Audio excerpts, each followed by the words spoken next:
Sometimes we have to ask ourselves, what's using my life? I heard a guy give a lecture one time that says, we are today what we were when. And he was talking about the fact that we, to a great extent, behave, think, react because of some previous experience that we've had. One of the things that we know about life is that it is always changing. Sometimes you're up, sometimes you're down.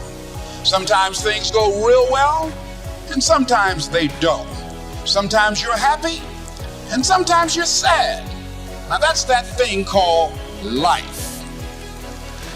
And when we begin to understand and know that, accepting that reality that we will never ever have things just on an even keel all the time, that you're going to have some ups and you're going to have some downs.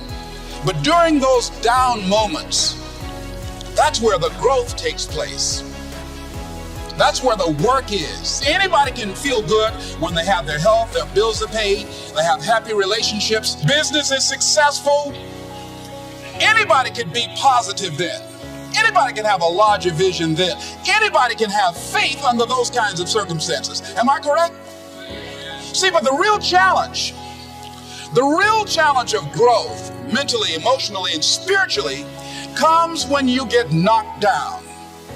Somebody said that adversity introduces a man to himself or a woman. How you handle it, that's where the growth takes place. When I was facing some challenges, I had a guy say something to me, and I suggest this is one of the first things that you want to do when you're facing a challenge. You want to get unstuck. Evaluate where you are. Look at it. Assess yourself. Assess yourself and assess the situation. What brought you there? What role did you play? Earl Nightingale had a saying I liked. He said, all of us are self-made, but only the successful will admit it. What has brought you to this point? What did you learn from it? Are you learning anything, or are you doing it over and over and over again? Somebody said that insanity is doing the same thing in the same way, expecting a different outcome. Are you going through it, or are you growing through it? Are you bigger and better because of it? Because it's not going to leave you until you grow through it. I was going through a major challenge in my life that was wearing me out, that was using me. Well, you see, your mind is, when you go into a service station to get gas, you don't go in there and just start pumping. When you push the lever up, it clears the previous bill.